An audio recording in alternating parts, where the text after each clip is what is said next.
Red dot where? Where am I supposed to be looking?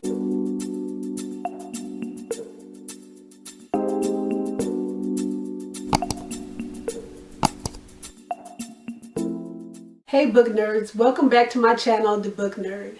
I am so excited about what I'll be sharing with you today. Today I'm going to be sharing with you my recent book haul. Remember when I said I wasn't going to order any books and then I told you I did? Well, here they are, and I'm excited to share with you what I bought.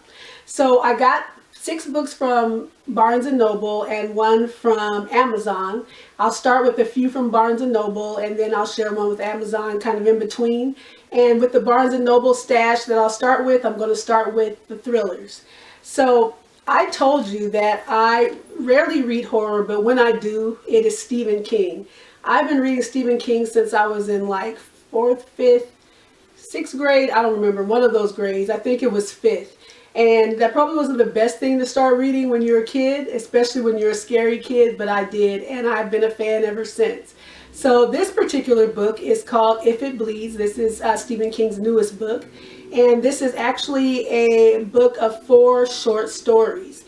And from what I read inside, it doesn't look like it's particularly super scary, but more like I don't know. It seems like it draws on people's fears, and then it also draws on people's like their inner dark selves. So I'm looking forward to it. I love Stephen King's writing. So Stephen King, If It Bleeds. The next book I got is another scary book, a horror book, and I hope you can see this. This is called The Southern Book Club's Guide to Slaying Vampires, and this is by Grady Hendrix.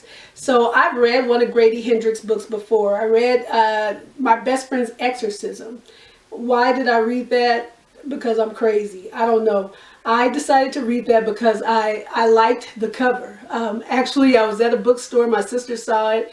We saw that 80s theme book cover, and I was just there for it. So I got the book, read it, and then I gave it away. I sold it back. I sold it to Half Price Books, because the cover had like an upside down cross on it, and I didn't want it to stay in my house. So anyway, it was a great book. It wasn't too scary, actually. Just the cover kind of creeped me out with that upside down cross. And so I wanted to read this book as well. From what I understand, this book is about a man. I don't know if he kind of comes to town or something like that, and he infiltrates the main character's life, like kind of takes over her life and her book club's life. It's like he's trying to take over them and maybe just kind of separate everybody and cause a lot of trouble. There's also going to be things about kidnapped and murdered children involved in this. I've heard it's pretty scary and probably sounds a little scarier than even the first book that I read by Grady Hendrix, My Best Friend's Exorcism, but I'll soon see and I'll let you know. Now I'll move into kind of mystery, suspense, thriller type books. This book is called Camino Winds, and or is it Camino? I don't know.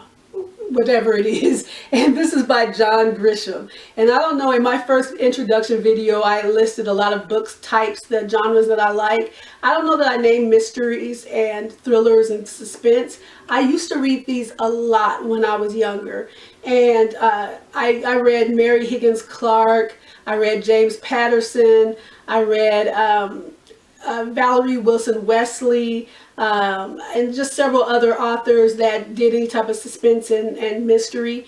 And then I kind of stopped. I just stopped reading that as much, but now I've been getting back into it, and for some reason I'm really in the mood to read these types of books. But anyway, Camino Winds is a novel. It is a mystery suspense, and it is the sequel to Camino Island, and I hope I'm saying that right. So Camino Island I read already, and this is the sequel to it. And so I don't want to say really too much about what this book is about, because I don't want to give away anything about Camino Island if you haven't read it. But just know that it involves authors, it involves a bookstore, it involves murder. I love books about authors and bookstores, so if it has that type of theme to it, I'm going to read it. The next book I have is a young adult mystery, and hopefully you can see this. This is called The Vanishing Stair by Maureen Johnson.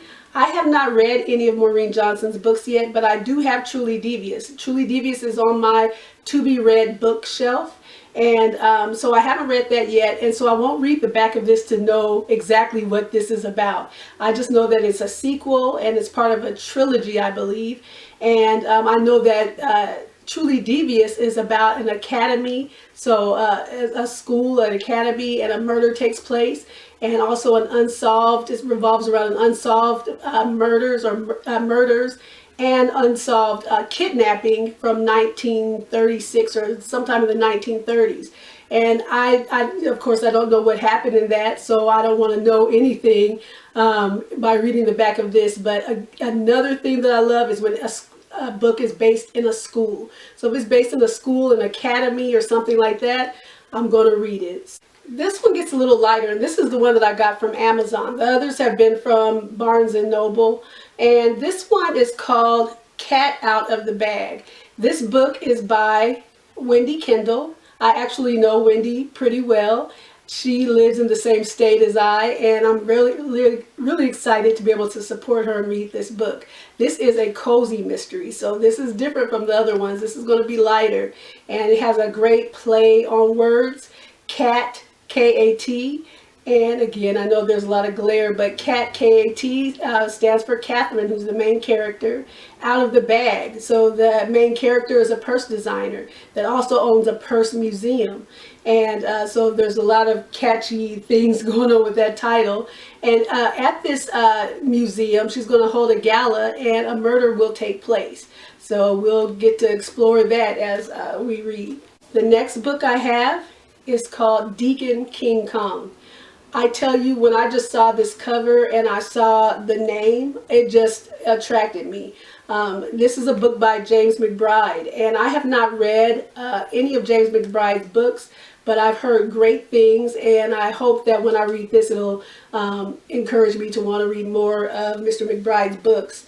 And this is considered a historical fiction book, also literary fiction, and the storyline is just so compelling to me. It's about a deacon who murders a drug dealer, and then it's going to dive deeper into why this happened. So we're going to find out secrets and all of this type of thing that goes on with this. And so I love mystery, of course, or kind of this literary fiction.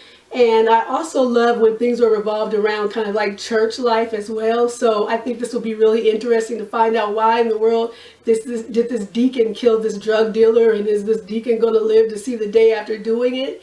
And also it's based in the 1960s. So we're going to kind of have some, again, that historical fiction, probably some, maybe a bit of hard-hitting issues involved in it. I'm not exactly sure, but I'm here for it.